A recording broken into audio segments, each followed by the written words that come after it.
Hi. Okay, so the other day somebody told me, and this is someone who respects me, like they know me, they know my accomplishments.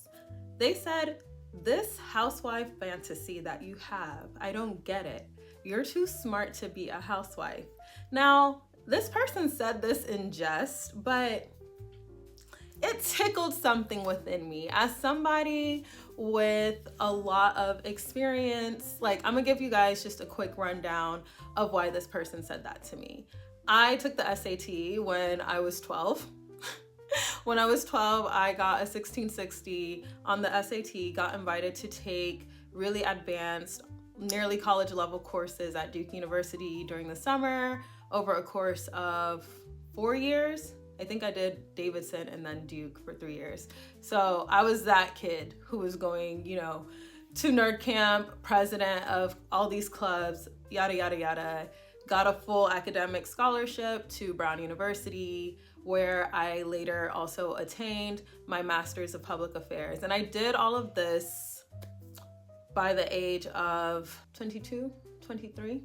So got all my education, and I was like, I really wanted to be an economist. So I love economics. I studied international political economy. And I think because I studied specifically the intersections of gender, culture, and ethnicity as it pertains to the economic outcomes of women. There's a field of economics called cultural economics. You should check it out, because I think the people who say things like "you're too smart to be a housewife," they don't really understand gender economics. They don't understand the role of the feminine arts in keeping society running. They don't understand that women actually drive the informal sector, through which, honestly, a lot of the official economic activities that we recognize, they would not exist either. If we really want to bring the tea,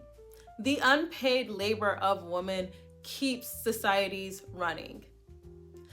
And you might be like, okay, so yeah, being a housewife isn't paid. Oh, au contraire. Because I come from a culture where you have something called dowry. And also, I live in the West, so we have something called a prenuptial agreement. We have so many legalities to protect women. We have spousal IRAs. You can be so smart and so ambitious in these institutions as a woman, and it does not matter. Don't have the audacity to also be attractive. Don't do that. Don't care about your appearance and all of that. They will now think that you were sent to their workplace to tempt them. So it's almost like women are damned if we do, damned if we don't. Like, when a woman is too into her career, oh, these women, they're so in their masculine.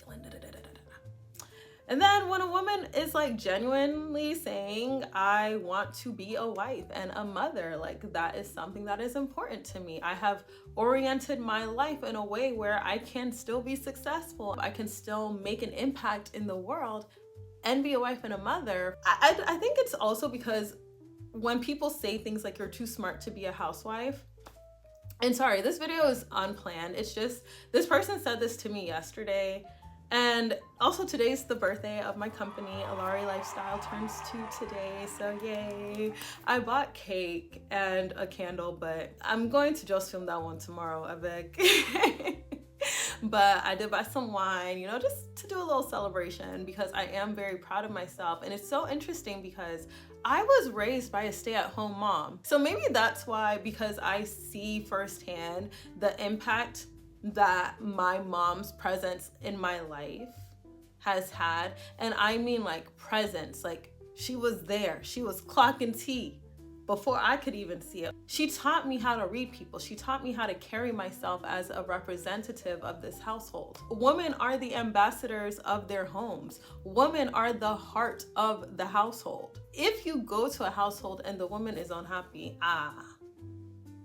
you'll just feel it. But when the woman is at peace, you will also feel that. Women bring so many intangible, valuable qualities, energies, and just overall insight to the world. Because if you don't get this, To me, what it shows me is that your mind is so small, so colonized, because I think like a lot of men, when they hear a woman talk about how she wants to be a wife and a mother and like taken care of, they think, oh, she's just, what's that word that they like to use, lazy.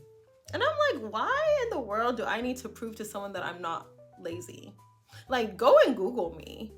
Me being Odemi Pesu is enough proof for me to walk around through this world doing what the I want to do. Like, go and look at the material and then come and tell me, oh, you want to be a housewife? Why? Because my kids need to have a mother who is a leader, who can show them right from wrong. Oh, the dad can do that too. Yeah, but it's different when a mom does that because, hello, they were living inside of her. My mom always told me, your character will take you where beauty, money, all of that cannot take you.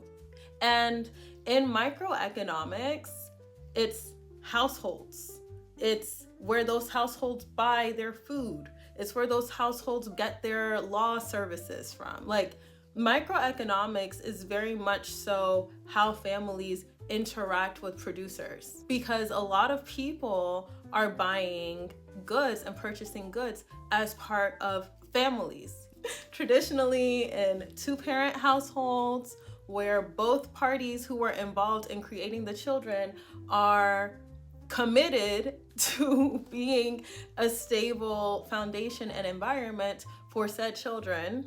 Because listen, in my culture, having kids out of wedlock and then you don't even marry the girl, what? I have notes.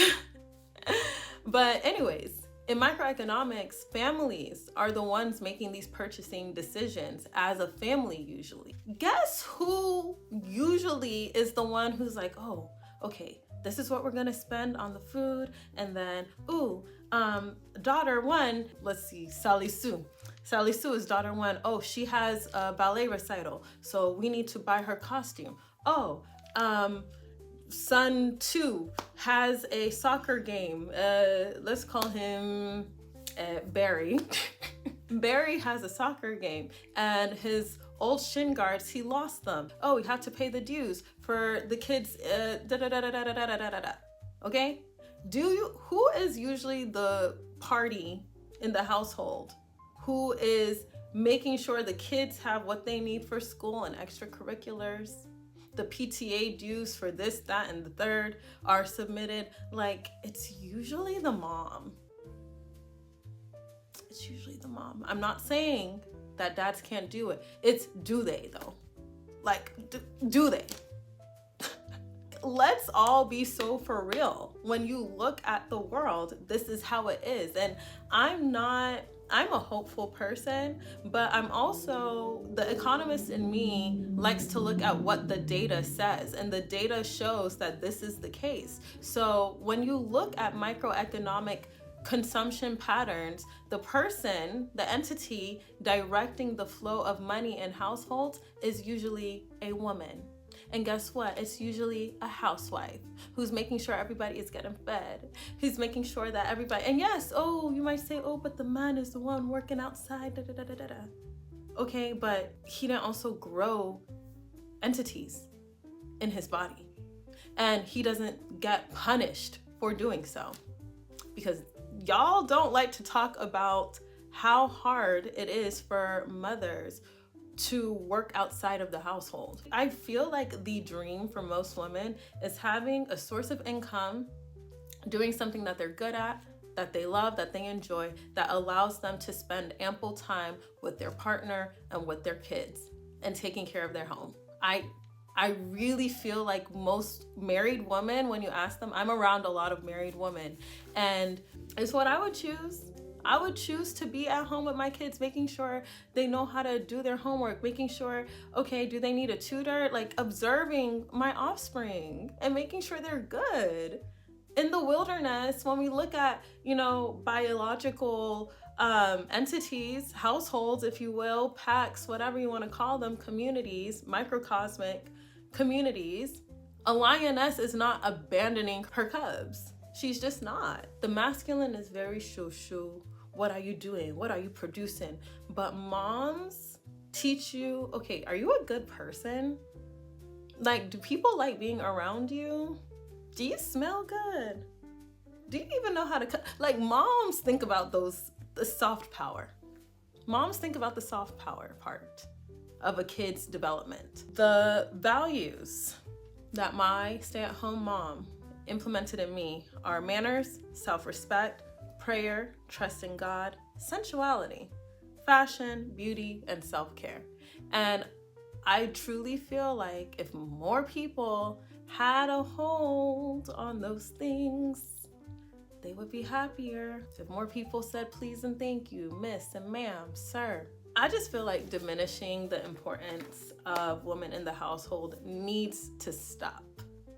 Nip it now, okay? A woman, she can have all the degrees in the world, be intelligent, and serve her household, and that can be enough. That can be valuable. Whatever happened to home economics? I could go on and on and on and on, but I will just wrap up saying this. Women in the household also have a lot of importance for keeping their homes running, but also keeping society running. There's a reason I worked in advertising. There's a reason so many consumer products are targeting women, even if women are not necessarily the only people that will be using those products. They know the purchasing power of women. And that's why I would love for you to join the YoUrE Insiders Club, because you, as a member, will be able to pre-order my next book, where I will be talking about how you can use your understanding of your art and fashion style and your unique celestial blueprints and human design to inform your unique investment strategy to create a life that works for you, okay? And there's so many different types of investment strategies. There's real estate, there's stocks, there's starting businesses. I remember when I first started my business, I was literally living off of stocks for a few months. Like, that was it. And if I had not taught myself how to understand the stock market, how to know when to hold, how to know when to sell, and how to just navigate my different assets and asset management as I created my dream life, which does include being a housewife, thank you very much, I would not have been able to get to this place where I can chill on the birthday of my company and go and eat some really great food after this and not worry about the fact that I am totally drinking wine tonight and sleeping in tomorrow. So if you want to build your dream life, then go and join the YoUrE Insiders Club, where you will be able to pre-order my second book coming soon, but you'll also be a recipient of the exclusive YoUrE Insiders Club magazine. So thank you so much for watching this video. And remember, honey, you may be beautiful, you may be smart, but most importantly, you are your own woman. You are a force of nature. That's my first book. And you can do whatever you want in this life. It's your life to live.